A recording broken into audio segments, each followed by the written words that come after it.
Hi everybody, it's me, Angela Walters, and welcome to the 5th video in the Help! How Do I Quilt It? Free Motion Challenge Quilting Along. Throughout this video series, I've been showing you some of my favorite quilting designs for common quilt blocks, such as chevrons, log cabin blocks, and even snowball blocks. If you haven't seen the previous videos in this series, be sure to check them out. And in this video, I'm going to show you some design ideas for curved blocks, from minimal overlapping echo lines to elegant feather designs. I'll be showing you how to quilt the designs on this custom panel I designed for this video series. It allows you to jump right into the quilting without having to take the time to piece. And even though this is the 5th video in the series, it's not too late to quilt along with me. To find out how you can get the panel or other exclusive challenge supplies, be sure to check the link in the description box below. While curved blocks come in all different sizes and shapes, from double wedding ring to drunkard's path to the orange peel design, there's one thing I do know. I'd much rather quilt them than piece them. But even though these blocks have rounded sides, we're still going to be able to quilt them with some cool looking designs. For this first design, we're going to use continuous curve to draw attention to a side of our block. Now, I know we've seen the continuous curve design before in this video series, but it's too versatile of a design to not use again. However, instead of quilting our lines so they curve from corner to corner, we're going to pick reference points on our blocks and connect those. So starting from this corner, I'm going to quilt a line that comes to the midpoint of one of the sides, and this is going to act like my home base. All the lines will curve out from there and return, except for the last one, which will continue on to the opposite side. If you wanted to, you could mark those reference points, or you can just eyeball it. It's totally up to you. From this point, I'm going to quilt a line that arcs out to about, an inch or so away from the other corner, and then comes back to that home base. Then from there, I'm going to go out to the middle of the other side and back, and continuing on until I'm done with the block. And then my last line will take me on to the other side. If you wanted to, you could mark that, or you could just freehand it. It's up to you. Now, depending on how dense I want the quilting to be, I could quilt arcs that go out to a few spots on the side of my block. I could just do one. It's totally up to you. And then my last line is going to move on to the opposite side. And there you can see my lovely continuous curve design. Now, of course, all those lines are going to come to a certain point on the block, so make sure that this is an area of the quilt that you want to highlight. Now, as I'm quilting this continuous curve design, I'm not worried that those curved lines are perfect or symmetrical in any way. Instead, I'm focusing on trying to keep them smooth and trying to make them hit the points. Even if they don't exactly go where they're supposed to, once you step back and look at the whole design, it's going to look beautiful, I promise. And this technique works in other shapes as well. All you have to do is determine a home base for your design, pick a couple of reference points on the opposite side, and then quilt them in. So whether you're working within a regular area, in between blocks, or even a block that's not your typical normal pieced shape, it's going to be a perfect way to quilt those areas. For this next design, we're going to replace those curvy lines with some geometric shapes to create a dot-to-dot design that's going to look great in those curved blocks. It might seem kind of strange at first, but quilting the geometric shape in a curved block can give it a nice contrast and a cool look, all while drawing attention to a certain point on our block. So looking at my curved block, I'm going to pick a home base, and that's going to be where all the lines are going to return to, much like we saw with our continuous curve. I'm going to pick the midpoint on one side of the block, and I'm going to quilt my wedges so they extend from there. So from this point, I'm going to quilt a diagonal line that angles out towards the opposite side, stopping when I'm about a quarter inch or so away from that edge. Then I'm going to echo the side of the block about an inch or so and return back to that home base. You can either quilt a straight line that just kind of mimics the edge of the block, or you can quilt a curved line. Either one is completely fine. Once I'm done with that, I'm going to return back to my home base. Once I have that first wedge kind of in the center of my block, I can start quilting my wedges on either side by quilting another line that angles out, stopping about a quarter inch or so away from the previously quilted wedge. Echo the side and then return back to that home base.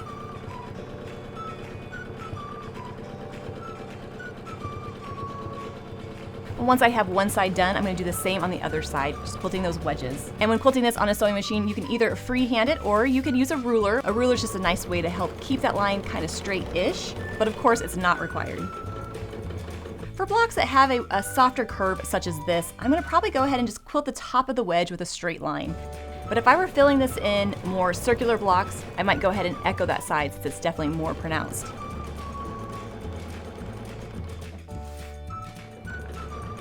And just like we saw with the continuous curve design, all those lines are going to come to that certain point on the block. So make sure we put this in an area that we want to show off or really draw attention to.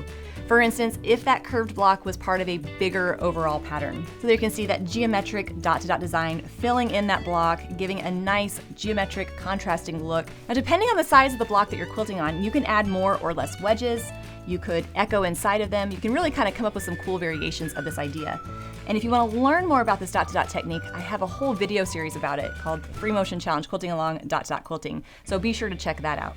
Well, now that we've seen how to quilt this on a sewing machine, let's see what it looks like to quilt it on a long arm. Quilting this design on the long arm isn't any trickier. It goes together the same exact way. However, I'm definitely going to use a ruler when quilting it, just because I'm going in all different directions and it helps me control the momentum of the machine. Now, the hardest part about quilting this design with a ruler is remembering that I have about a 1/4 inch spacing in between the needle and the edge of my foot. So as I'm quilting those lines that come back to that dot, I need to make sure that I'm giving myself a little room to come into that point. Now when I'm quilting it, I like to start with my center wedge and then add the both sides, but you could go about it totally different. I could start at one side and work my way around. It definitely doesn't matter. So whether you add several wedges or a few, give them curvy tops or straight, sometimes quilting that geometric shape is a beautiful look for your blocks. When I'm quilting a curved block that is made with a busier print or a focal fabric, I prefer to use a design that has some nice texture that isn't too fussy or complicated. So for this next design, we're going to learn how to use serpentine lines and arcs to create a beautiful effect in our curved blocks. Normally, when I'm quilting a serpentine line, I'm quilting from edge to edge, working my way across that block. In this example, I'm going to do the same exact thing. The only difference is I'm now working with curved areas. And since this block is narrower at the ends and wider in the middle, that means that some of my serpentine lines will be a little bit shorter and some will be wider. So starting from one side, I'm going to start by quilting that line that curves out towards the other side and looking like it's merging into that edge. Then I'm going to travel along the edge just a bit and then echo that shape back towards the other side. Then I'm going to repeat quilting that shape again and again. Here we can see what that serpentine line is starting to look like. I have one change of direction. It looks like it's merging from one side and then into the other. I like to think of this kind of like an on-ramp to the highway, something like that. Then I'm going to keep doing this, quilting that same shape from side to side. And as I'm quilting it, I'm just continuing that line until I hit the edge of my area. I think this design works best in orange peel blocks or curved blocks that are more rectangular in shape. I'm probably not going to try to use this in a circle or a really round area. And as I'm quilting those serpentine lines, I'm trying to keep that spacing as consistent as possible, knowing that when I'm done and I step back, all I'm going to see is that beautiful texture that really lets the fabric shine through. I love how it highlights the curved portion of the block and just looks so elegant and curvy. But I understand that not everybody loves the serpentine line as much as I do, and if you're struggling with this design, don't worry. You can actually switch it out with an arc to get a similar effect without all the changing of directions. So from the edge of the block, I'm going to quilt a line that arcs out and back into the other side. Then I'm going to echo along the edge and repeat, quilting that arc shape. I'm trying to quilt those arcs so that the lines really merge into the side. That's what's going to give it that kind of rounded look. And it's no big deal if you don't. You'll just get more of a zigzag shape instead of this beautiful arc shape that kind of curves with the block. And I'm just going to keep quilting that arc shape, echoing the previous one until I get to the end of my area. And like I've already said, I prefer to use these designs in blocks that have those busier fabrics because they're nice and quick to quilt, they look lovely, but they're not fussy and overly complicated.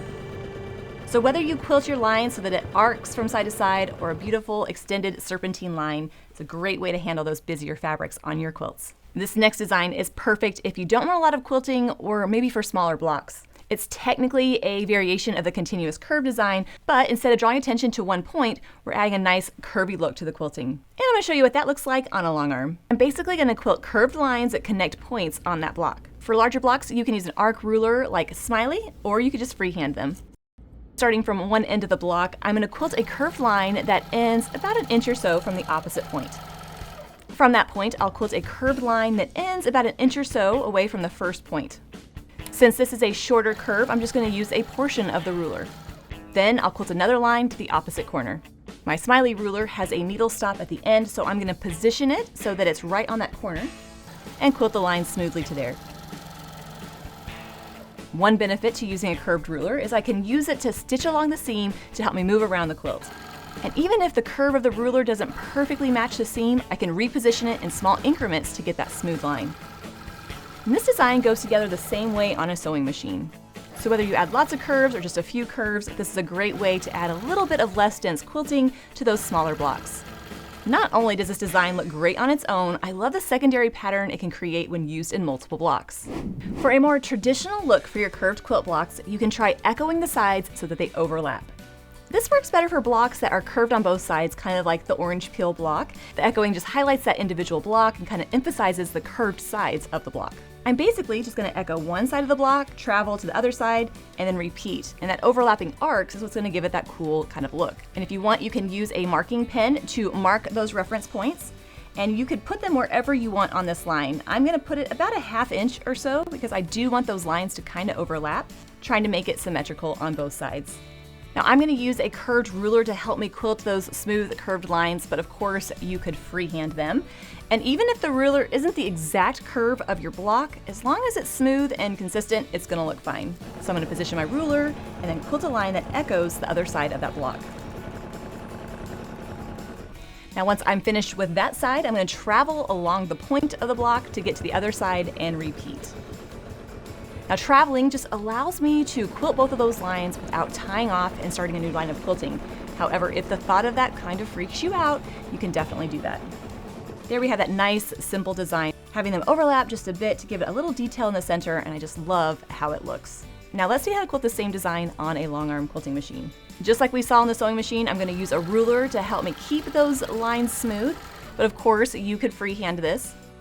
Since this design is just a couple of echoes, it's really easy to switch up and create variations. You can try adding some filler to the space in between the lines. You could add multiple echo lines. So when you're working on curved blocks, play around with this design and see what kind of variations you can come up with. There's nothing quite like the elegant look of a feather. For this next design, we're going to quilt a 1/2 feather in that curved block. We all know I love quilting feathers, but sometimes the block is too small for a whole feather. When that happens, I like to quilt 1/2 of it to add a curvy, elegant look to the block. You can also incorporate echoing with this design. You can echo both sides of the block and then quilt your feather, or you can echo just one side, which is what I'm going to do now. So looking at my block, I'm going to quilt my echo line first. Of course, if you don't like the look of the echo line, you can definitely leave that out. Again, using that curved smiley ruler to help me with that. Now I'm going to start quilting the petals of my feather to fill in that remaining area. So I'm going to quilt a line that curves out, travels back, then quilt another line back to the original side. I'm basically treating this edge of the block as the spine of my feather and quilting all the petals so that they extend from there. This particular feather is quilted in groups of 2, where I quilt one petal that goes out, travel back, and add another one. However, if you prefer quilting a different variation of the feather, you can definitely use it in this area. I'm going to keep quilting those petals until that whole area is filled in. If you've been wanting to try feathers on a quilt but haven't been wanting to commit to using it over the whole thing, this is a great way to practice them. Instead of one big overwhelming design, I can quilt it in a little area and get a little bit of practice. And there you can see I have that beautiful feather that fills in that block with a little bit of echoing to help separate it from the rest of the filler. I especially love using this in multiple blocks that come together. So for instance, if I want to add them in the next block, I'll just travel along the edge and repeat the steps. But when quilting them in multiple blocks, I need to remember that this design is kind of directional. So if I want them to kind of come together, I'm going to quilt the petals in the next block in the opposite direction. So I'm going to use traveling to help me maneuver around that block to get where I need to go so I can quilt those feathers. So since these ones kind of branch out that way, in this block I'm going to have them branch out opposite so they create a mirror image.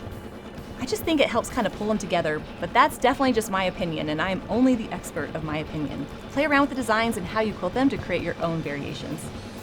Now we've seen feathers a couple times throughout this video series, but if you want some in-depth instruction on how to quilt them, be sure to check out the Fabulous Feathers Free Motion Challenge Quilting Along. It's a free video series where I show you all about quilting feathers. And before you know it, you'll be feathering your quilts till they fly away. This design works best in larger blocks or ones that you really want to highlight. And check that out. I have a beautiful, elegant looking feather that kind of brings those blocks together, and I just love how it looks.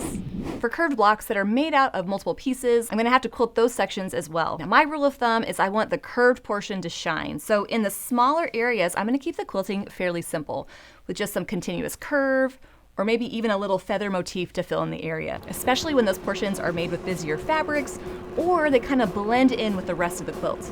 So really, I'm going to put my most intricate quilting where you can see it, and then I'll quilt the rest of the block with designs that I feel comfortable quilting. I'm using this dark thread color so you can really see what I'm doing with the quilting here. But of course, if I were quilting an actual quilt, I would use a thread color that kind of blends in. Like I said, I don't want the quilting in this area to really overwhelm the rest of the block.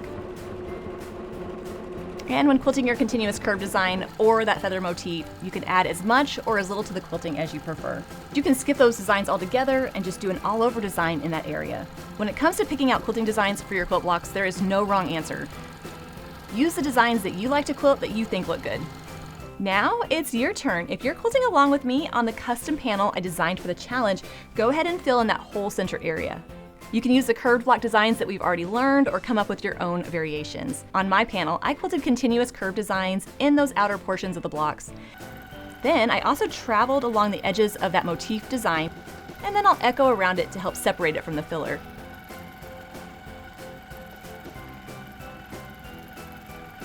In the rest of the area, I'm gonna do an all-over design like a swirl just to give it a nice texture.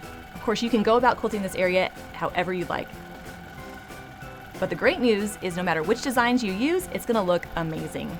And as always, I've put together some free downloadable quilting diagrams, so if you're struggling with any of the designs I've shown you in this video, be sure to check them out. Just check out the link in the description box. And I'll be back next week with the final video in the series where I'll give you tips on quilting the optional borders for the panel. Until then, everybody, happy quilting.